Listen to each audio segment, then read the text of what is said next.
Nous bénissons le Seigneur pour ce temps consacré à l'école des disciples de Front.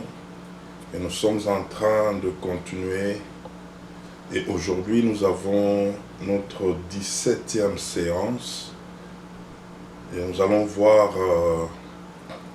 nous sommes toujours dans les qualités de disciples de Front. Et aujourd'hui, nous allons voir la 8e qualité d'un disciple de Front. Nous voulons prier un instant. Seigneur, merci pour ce moment que tu nous donnes, que ta grâce nous fasse du bien et conduis-nous, Seigneur, ouvre nos esprits à écouter cette parole au nom de Jésus-Christ. Amen. Nous avons deux passages que nous voulons lire. Le premier, nous les tirons dans 1 Timothée 4, de 12 à 16. 1 Timothée 4, de 12 à 16. Que personne ne méprise ta jeunesse, mais sois un modèle pour le fidèle, en parole, en conduite, en charité, en foi, en pureté. Jusqu'à ce que je vienne, applique-toi à la lecture, à l'exhortation, à l'enseignement. Ne néglige pas le don qui est en toi, qui t'a été donné par prophétie avec l'imposition de main de l'assemblée des anciens. Occupe-toi de ces choses, donne-toi tout entier à elles, afin que tes progrès soient évidents pour tous. Veille sur toi-même et sur ton enseignement, persévère dans ces choses, car en agissant ainsi, tu te sauveras toi-même et tu sauveras ceux qui t'écoutent. Le deuxième passage, nous sommes dans 1 Corinthiens 4, le verset 7. Car qui est-ce qui te distingue? Qu'as-tu que tu n'aies reçu? Et si tu l'as reçu, pourquoi te glorifies-tu comme si tu ne l'avais pas reçu? Nous voyons ici Paul s'adresser à Timothée, son fils dans la foi, lui parlant dans 1 Timothée 4, lui parlant de sa conduite dans le service, dans le ministère, étant disciple de Christ. Et Paul a insisté sur sa conduite ou encore sur sa qualité de vie. Et donc, lorsque nous comprenons ce texte, ce sont des choses qu'en tant que disciples, nous devons bien assimiler. Et donc, Paul est en train d'amener Timothée à comprendre que les gens, à un certain moment, lorsque nous sommes en train de leur communiquer des choses, ils voudront savoir aussi quelle est la qualité de vie de la personne qui est en train de communiquer ces choses-là. Et donc, nous voyons ici, il y a une dimension de caractère. Et c'est le 8e point que nous voulons, autour duquel nous voulons parler. Un disciple de Front doit être un homme de caractère. Un homme de caractère. Et donc nous allons comprendre que le caractère peut te faire approuver ou encore peut te faire discréditer. Le caractère. Et déjà on constate, si nous voulons bien voir les choses, Paul parle au verset 12 de 1 Timothée 4, de sa conduite, de son état de foi, de sa pureté. Et au verset 14, il dit « Ne néglige pas le don qui est en toi ». J'aimerais ici qu'on comprenne quelque chose de très important. Beaucoup de gens aujourd'hui célèbrent les dons plus que le caractère. Et donc nous allons comprendre que quand on ne fait pas attention au caractère et on veut s'appuyer que sur le don, on risque de commettre beaucoup de mal, beaucoup d'erreurs, jusqu'à ce que le don que l'on avait reçu peut ne pas parler correctement. Et donc, j'aimerais dire que cette leçon est tellement capitale. Comprendre que entre les dons et le caractère, c'est lui qui peut protéger l'autre, c'est le caractère. Le caractère est en mesure de protéger un don et pas le contraire. Quelqu'un peut avoir des dons spirituels, des dons de puissance, peut faire autant de choses, mais lorsque son caractère n'est pas bien réglé, on peut même le suivre, mais ça sera pour un certain temps et arrivera un jour où son caractère va faire fuir les gens tout autour ou à côté de lui.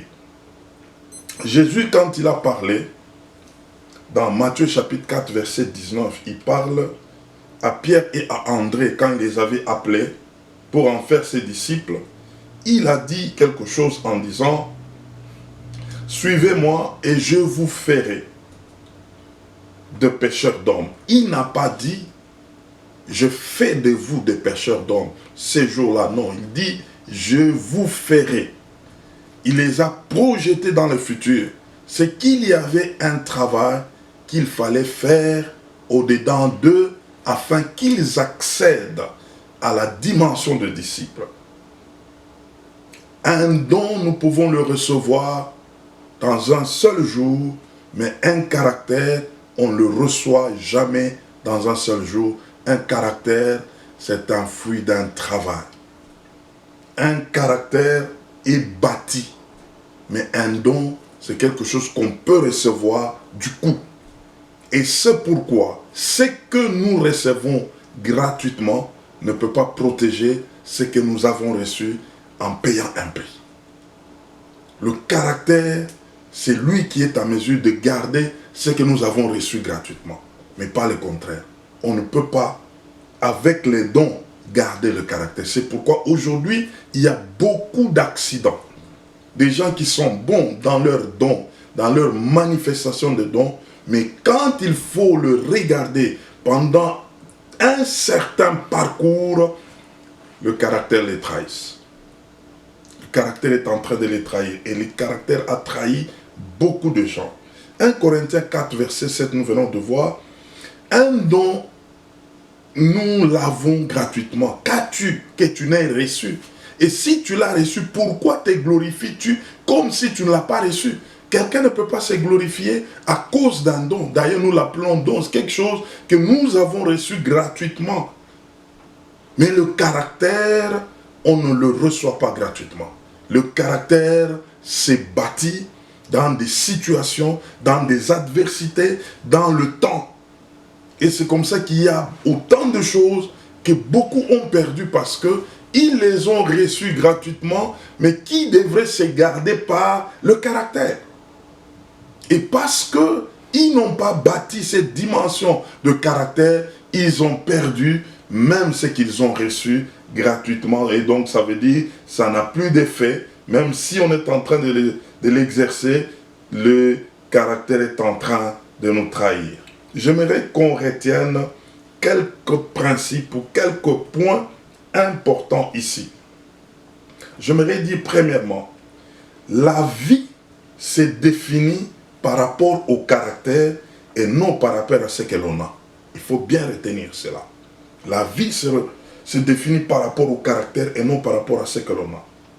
Retenez encore que aujourd'hui, les gens peuvent te suivre à cause de dons, mais demain, ils peuvent te quitter à cause du caractère lorsqu'ils trahissent. Retenez cela très bien. Beaucoup de gens ont été suivis, mais le caractère a repoussé ces gens-là. Et j'aimerais qu'on comprenne encore quelque chose, qu'on ne peut pas célébrer un don, plutôt cherchons à célébrer le caractère. Parce que c'est le caractère qui peut protéger le don et non pas le contraire. Lorsqu'on comprend bien ces choses, on ne sera jamais complexé devant qui que ce soit, ni se sentir diminué, parce qu'en réalité, ce n'est pas ce que l'on a peut faire de nous ce que nous sommes, mais c'est le caractère. Et d'ailleurs, dans le domaine de la réussite, il y a beaucoup de choses qui entrent en jeu. On peut réussir dans un domaine de la vie, tandis que dans d'autres domaines de la vie, on n'a pas réussi, et donc on ne peut pas d'emblée dire qu'on a réussi. Il y a autant de facettes de la vie, et ce qui est important dans tout ça, le caractère peut nous amener à la constance, ou même à déclarer réellement que notre base de réussite est correcte. Alors, aujourd'hui, j'aimerais présenter, il y a 5 choses à observer pour forger son caractère. Je dis bien 5 choses, et aujourd'hui, je vais souligner juste une seule chose. Et d'ailleurs, cette notion ici, la 8e leçon ici, nous allons nous attarder un peu. Ce n'est pas seulement qu'on va la terminer aujourd'hui, nous irons avec, je crois, 2 ou 3 ou même 4 séances pour bien le comprendre. C'est vraiment une notion très importante. Premièrement, la chose qui peut forger notre caractère et que nous devons observer, nous disons c'est l'écoute. Beaucoup de gens échouent ou même n'ont pas le caractère parce que seulement il leur manque l'écoute. Et donc, quand on se considère que l'on est seulement la personne qui doit communiquer aux autres, parler aux autres, sans pour autant écouter, c'est très dangereux, c'est un problème. Et le manque d'écoute amène à beaucoup de personnes des abus, parce qu'en réalité, ils se voient toujours qu'ils sont là pour donner, donner, donner, donner.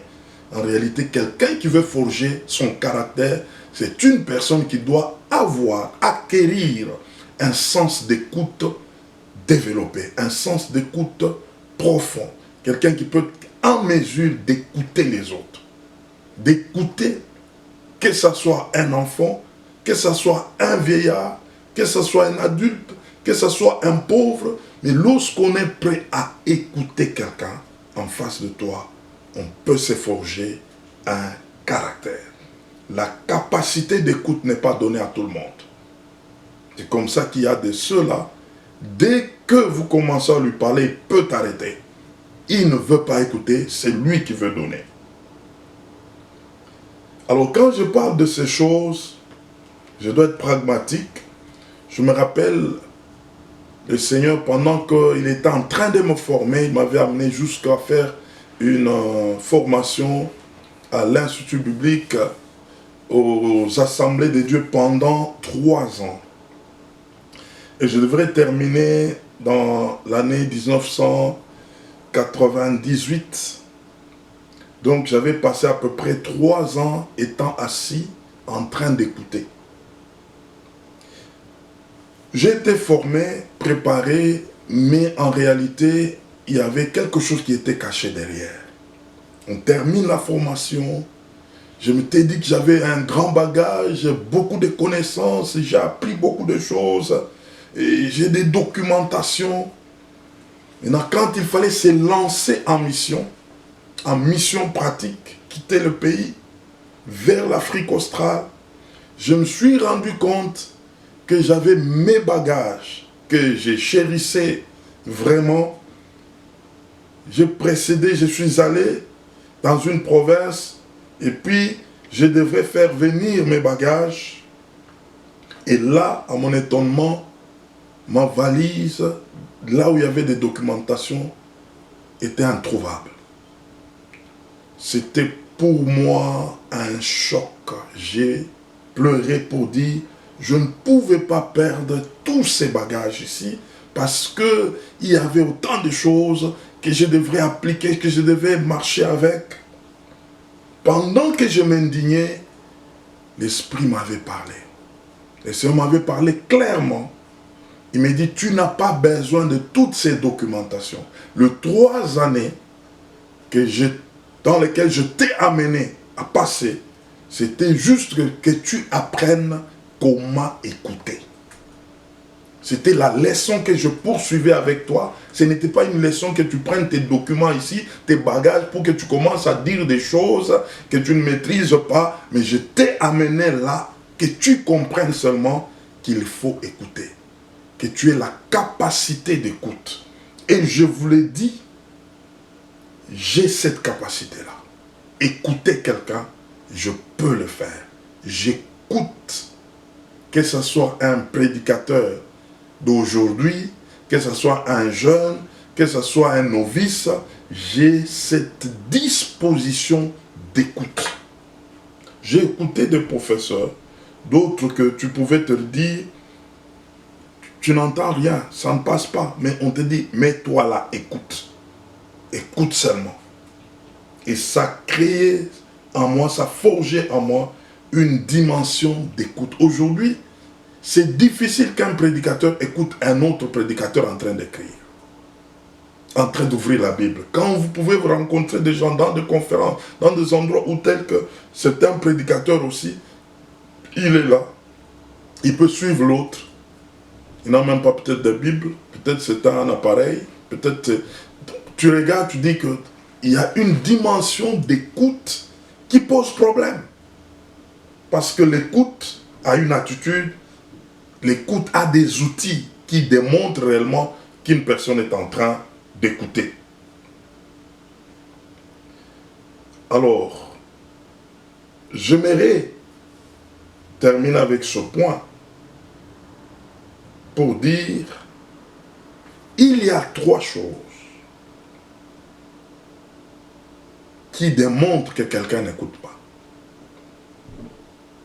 Je dis bien 3 choses qui démontrent que quelqu'un n'écoute pas. Ne manquez jamais cette dimension. Et pendant que tu écoutes, il faut que tu apprennes à écouter. Premièrement, quand tu ne vois pas des gens te conseiller, demande-toi déjà, est-ce que tu écoutes? Quelqu'un qui ne voit pas des gens venir lui donner des conseils, il se peut que c'est une personne qui n'écoute pas.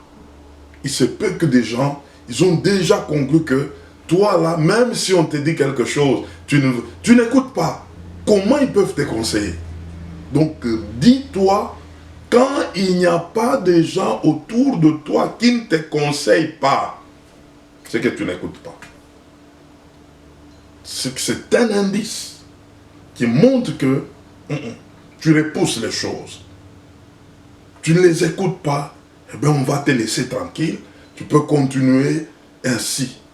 Mais quelqu'un qui écoute, il aura toujours quelqu'un qui viendra lui dire quelque chose, qui viendra lui donner une orientation, et même c'est comme ça que Dieu peut aussi te parler. Deuxièmement, quelqu'un qui n'écoute pas, c'est quand tout ce qu'on te donne comme conseil, tu le prends en mal. Tout ce qu'on te dit, tu le prends en mal. C'est peut que cette personne-là n'écoute pas. Non, mais pourquoi il me dit ça? En réalité, parce que peut-être il me soupçonne. En réalité, parce qu'ils m'ont critiqué. On veut sonder, savoir pourquoi on me dit ça.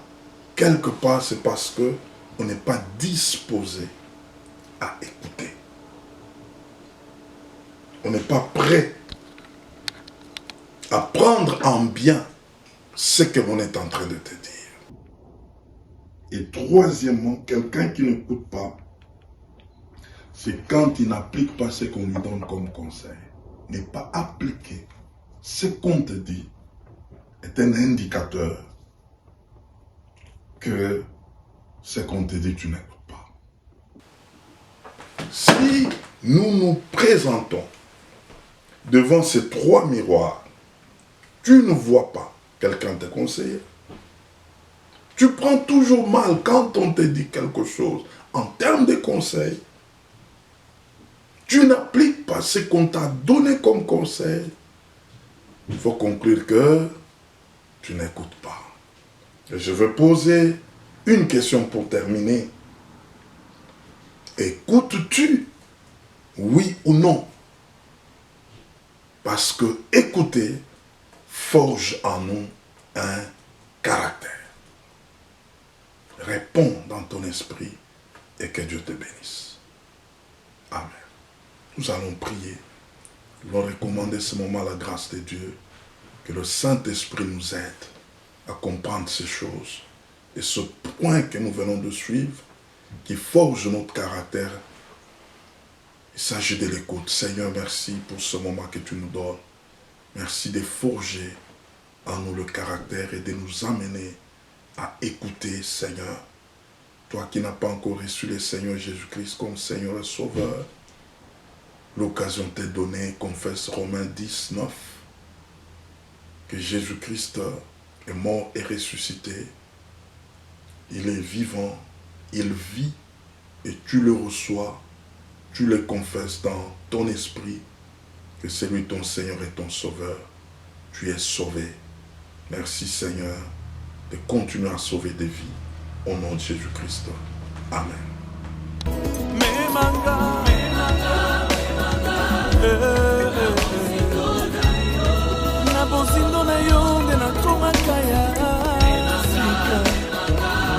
Manga